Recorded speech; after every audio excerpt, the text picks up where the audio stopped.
Kia ora.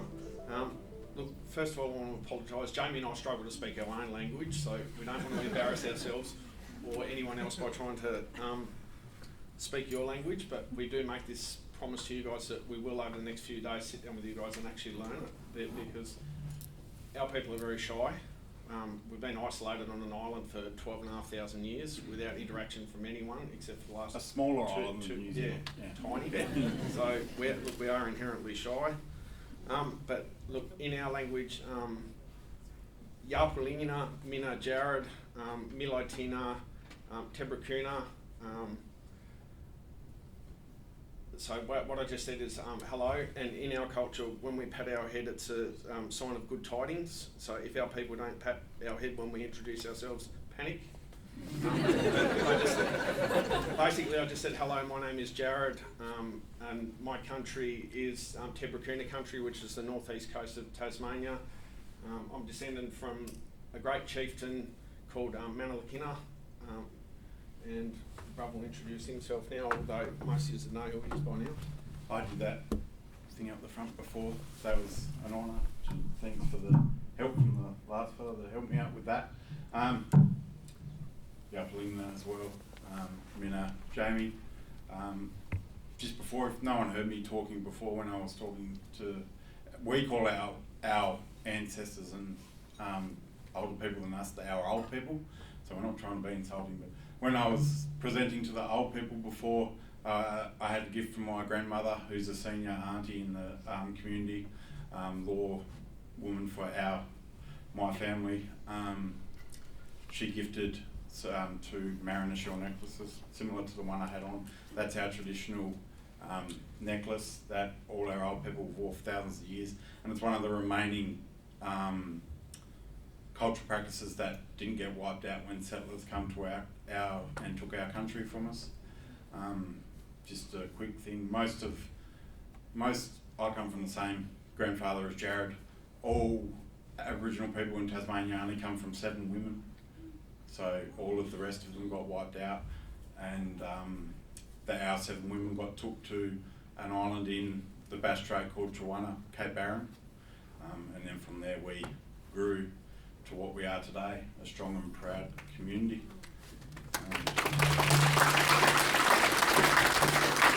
And we just wanted to come over and to our farm over here and show our respect and gratitude.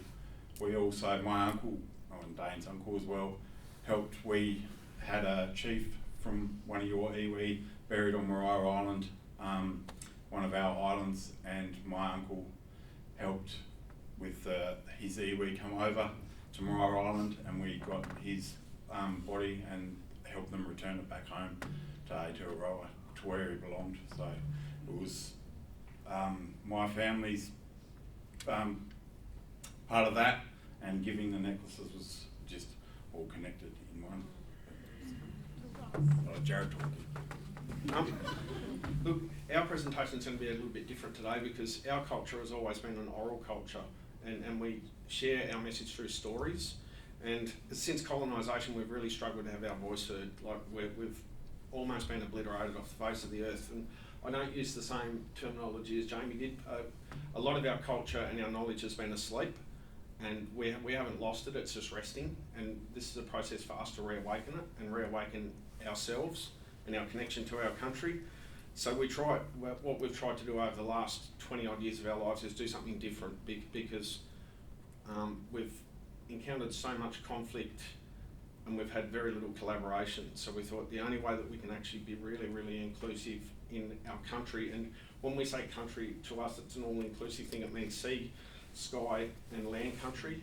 So the only way that we thought we can have our country spoken for is use our voice and actually take people out on country and talk about country, talk about the old people, talk about the messages, the stories they left behind, and our obligation as Aboriginal people to care for our country, because as Indigenous people we're all the same.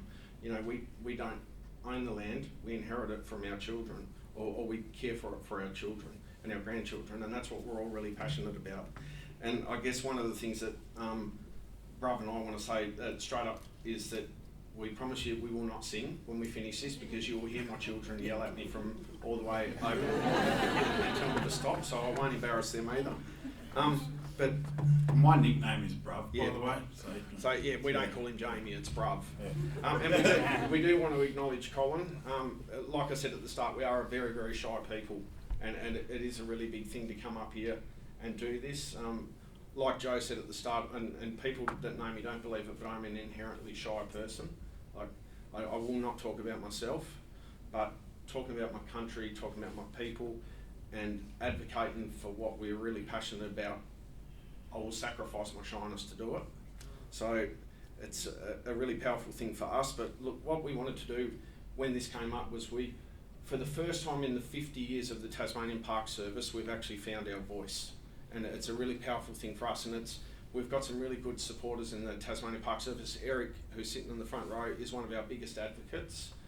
And we was lucky enough to be invited to speak at the Park's 50th anniversary conference last year. I was the first Aboriginal person to ever stand up and speak in front of all our colleagues and give that message that enough's enough.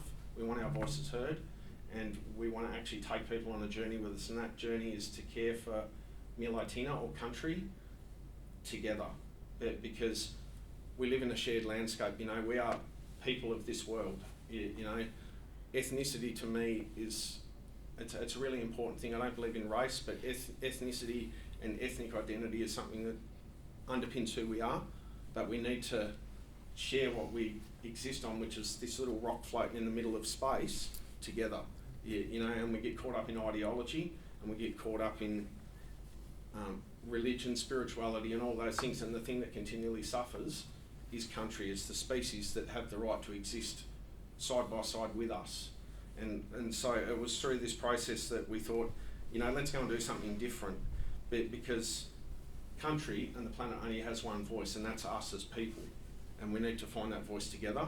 And so what we thought we'd do is we thought, you know, let's challenge people's idea of how people connect to country, what country is, why country is important, but not make them feel guilty about existing in the same space as us, as Aboriginal people, because it's a shared landscape. We all live here, we all exist here, we've all got a right to belong here, but we need to find a way that people understand our obligations to country, and we understand their right to connect to it as well, because at the end of the day, we are the oldest isolated culture on earth as Puckanar people. You know, 12,500 years our place has been an island, but our people have been in that landscape for upwards of 60,000 years. You know, 2,000 generations of our ancestors guide us through our journey every day.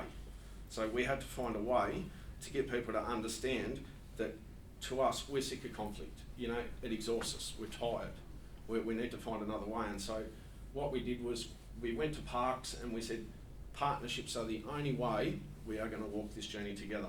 So we said, we wear your uniform, we wear our Aboriginal identity. They need to find a way to exist together, and this was the process that we thought we'd do. So what we did is we went around and we spoke to stakeholders in certain areas of the island, and we spoke to different community members, and we said, we're going to do something different, and what we're going to do is develop healthy country plans for country. And a healthy country plan in the context of Tasmanian Parks and Wildlife Service is very unique, because it's not a standard management plan. What it is a cultural awareness plan or a heritage plan. It's a voice. It's a voice for country, and we speak of the values of country from our lens and our obligations. So what we did is we thought, in this day and age, people are very visual, and media can do so much more than we ever can. So we thought, let's make a video of an area of land that's really, really significant to us. And our people encountered non-Aboriginal people only about 234 odd years ago, which is around the same time you guys did. You know, the French came and landed at a place called Research Bay in the southwest corner of our island in about 1792, I think. And from then, that's when conflict started, but that's also when collaboration started. Because those old people then thought, let's try and find a way to coexist. And from that day, that's what we've been trying to do as Aboriginal people. So we thought we'd do this, and we thought we'd do something a little bit different. because we hope this video speaks to you as much as it does to us. Can we set the mood a little bit? You know? Yeah.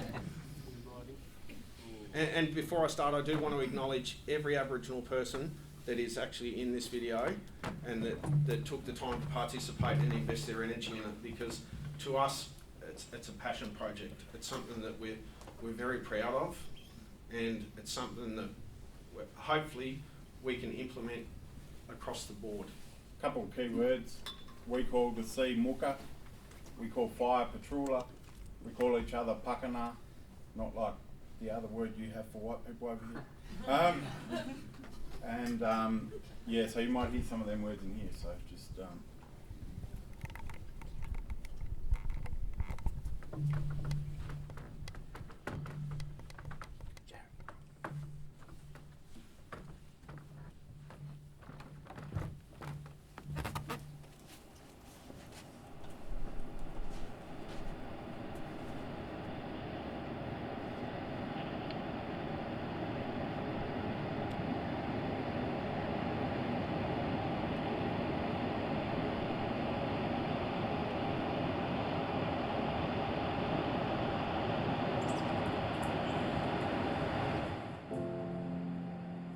We were on the beach a couple of 100 metres from where we are now, and we know, based on the records, that we were standing in exactly the spot, you know, where the French had their interactions in the early 1790s. And to actually hear people talk about the physical impact that has on them, both in a positive sense, in terms of actually being on this country and connecting with country and connecting with those old people, but also, on the other hand, you've got this immense sorrow, this absolute immense sorrow. And it can hit you at different times, and yesterday was one of those moments where you would see people needing that solitude to actually take in that sense of immeasurable loss in terms of that knowledge and those stories and that connection to this particular place. You know, we see a lot of symbolic measures and gestures, which are fantastic. I mean, this, for me, is not a symbolic gesture or measure. You know, there's a real opportunity to actually come up with a real difference for this country here. And that's why every little string of information that exists around, you know, what happened here is really, really important to us in order to really inform, again, that healthy country plan going forward. So some really special connections that people were making, and very significant to be down here.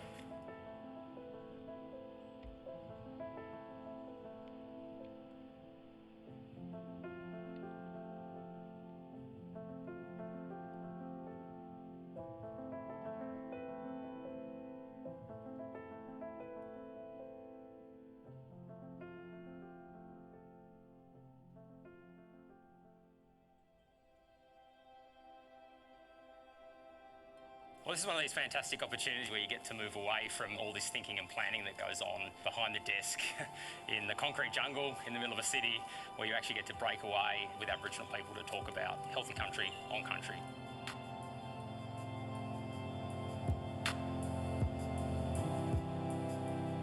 We're in a really privileged position to have a number of really culturally connected, skilled people within both Parks and Wildlife Service and Aboriginal Heritage Tasmania to come together here on country to talk about the health of this country that we're standing on today.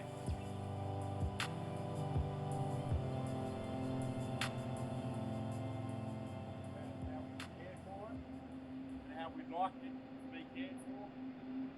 So look, we've got different crews coming over with different organisations, and we'll have lots of conversations, walking over country here, reading country, getting a better understanding of the history of the country and how special it is down here, and then really trying to set a direction forward around, okay, well, here are the ideas, what's the plan look like, and where do we want to see this country, you know, in 10, 20, 30, 50 years' time.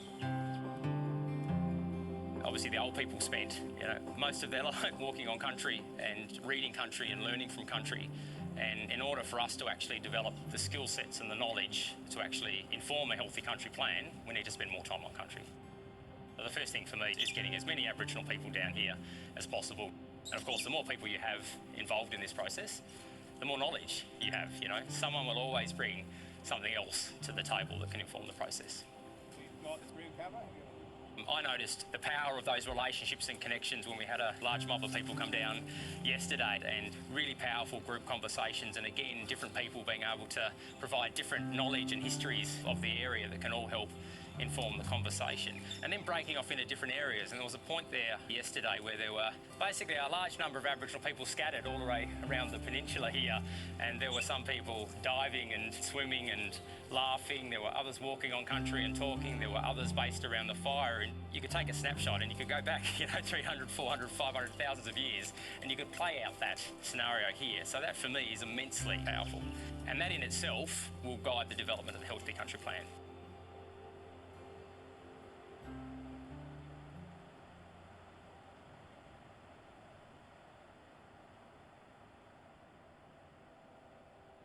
I'm really passionate about increasing the capabilities and the capacity of our Aboriginal staff and giving them skills that they can draw on. And I guess it's really important as Aboriginal staff that we educate non-Aboriginal people about how we think as Aboriginal land managers.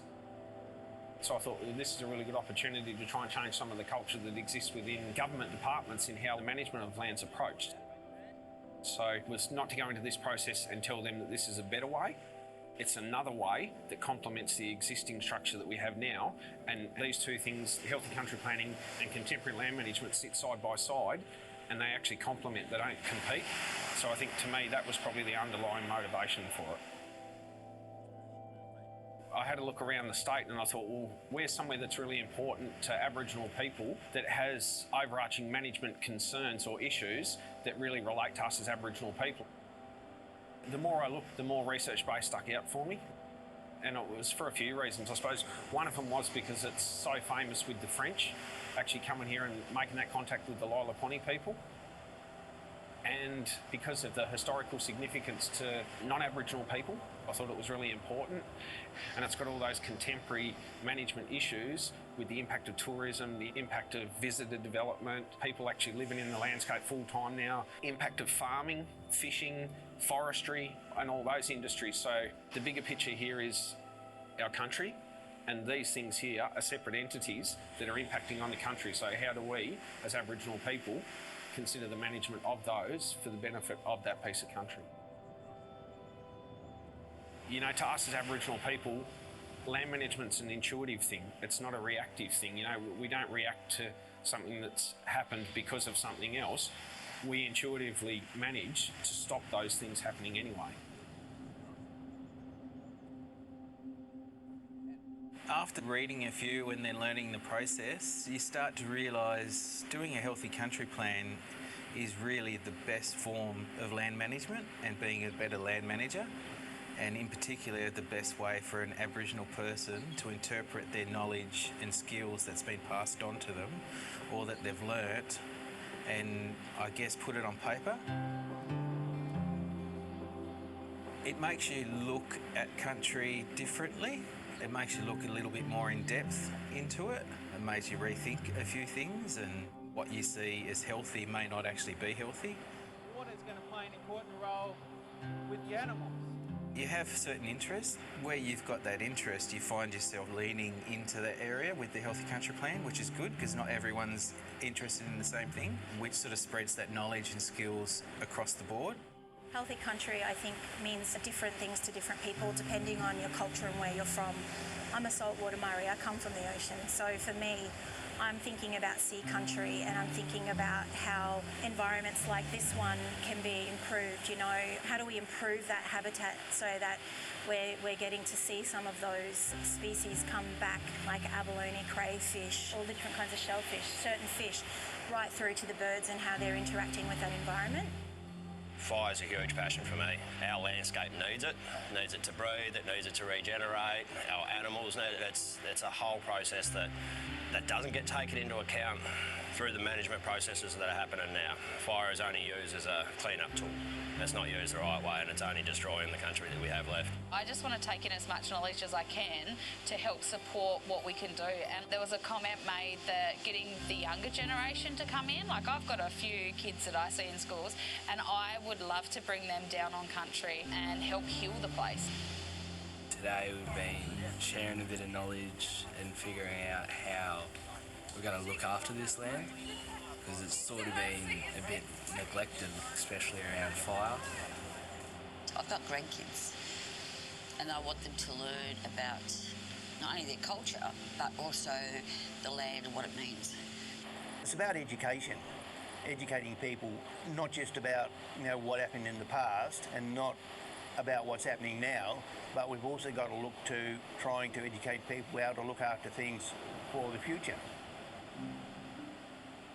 I get the sense of loss here, whether it be from our ancestors, what they went through, to just a loss of resources and the beauty of the place. I mean, we're in a beautiful spot right now, but you go on the other side of that hill and it's not as nice. It's just not healthy. And I'd like not to get that. So maybe one day, if we implement a lot of these healthy country plans and write them and then make sure they're followed through, maybe one day it will be healthy again and back to what it should be. So the picture would be, there'd be lots of the sort of choked up trees taken out, all the underlay would be gone. You'd have bigger mother trees to be able to protect all the little ones. You'd have open grass plains, and then you'd have the button grass plains would be nice and healthy and thick. You'd have lots more animals running around, and then it creates that cycle of managing itself. Like if we take away animals, if we take away certain plants, or we bring in different management directions, it has effect on the whole. This process to us is about developing a strategic plan of action where people understand that these are our values, this is what's important, and how about involving us at the start when these decisions are starting to be discussed before the decisions are made. As Aboriginal people involved in this, it's about empowerment. You know, we're empowering ourselves, we're empowering our country, but through this process, my ultimate aim is to empower the people that we work with in parks to come on this journey with us, because if we don't bring our non-Aboriginal colleagues along on this journey with us, it's going to fall over before it's even begun. So if we can come out of this and develop those key products of building our knowledge and increasing our capacity and taking people on this journey with us and create an opportunity for this to roll out into other areas of the island and other areas of parks managed land, then to me, I think we've embedded something that's going to be a true success.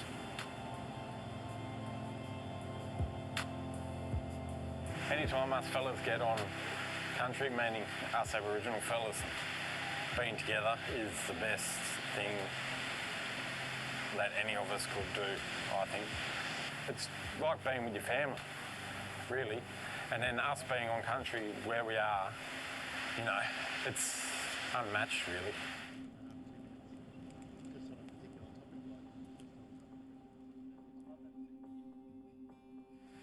So here we are, you know, I could say day 3, essentially, and, you know, we're champing at the bit. For me, I've had my shoes off now, you know, continuously for 3 days. I feel that I've connected with this country and place, and then there's a process that we go through where we're going to leave this place, you know, essentially this afternoon, and for me, it's a natural grieving process, you know, that we go through, and had we had more time, we'd be straight in there and getting stuff done. I like to look at, well, how can we harness that energy and that motivation and that momentum to ensure that it doesn't get lost? Even though we're going back to the concrete jungle, and we're going back to our desks, and we're going back to our busy lifestyles and our families and all the colours and textures and everything that goes with it, how do we keep this process going? Because this land is always here. This land will always need Aboriginal knowledge. It will always need Aboriginal management, and we've got the knowledge and experience and the motivation to make it happen.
gave you more money under the table.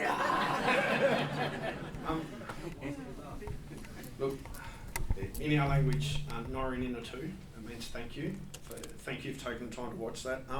When I wrote that stuff at the end of that video, I didn't actually realise how hard it would actually be to get people to invest into this bit, because I want to acknowledge all the stakeholders that we had. I think we had about 15 different stakeholders, from private landowners to NGOs, to the Tasmanian Parks and Wildlife Service, to Aboriginal Heritage Tasmania, Carity Aboriginal Corporation, CTAC Aboriginal Corporation, my work on country rangers. They're the backbone of this program.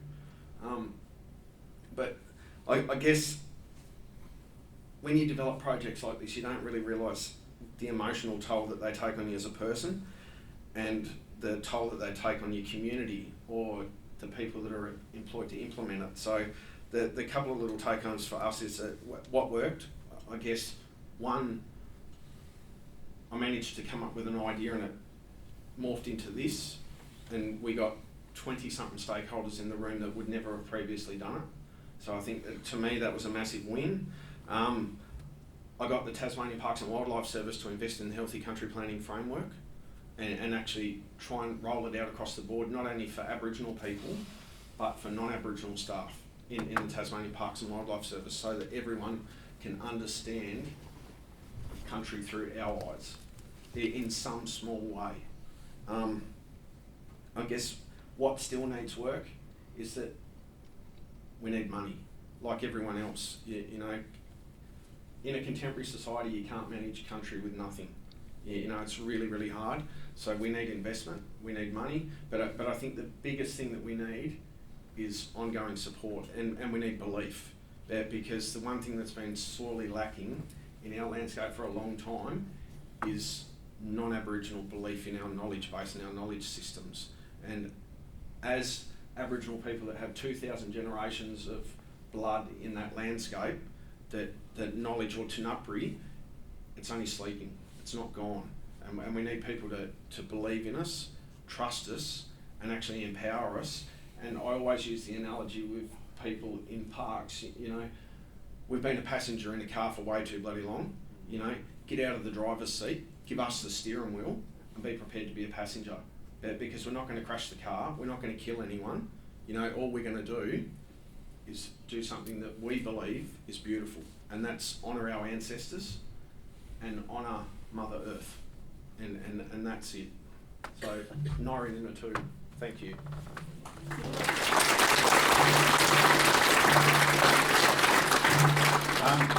I just want to pay respect to the elders of this area, Rotorua and Aotearoa all together.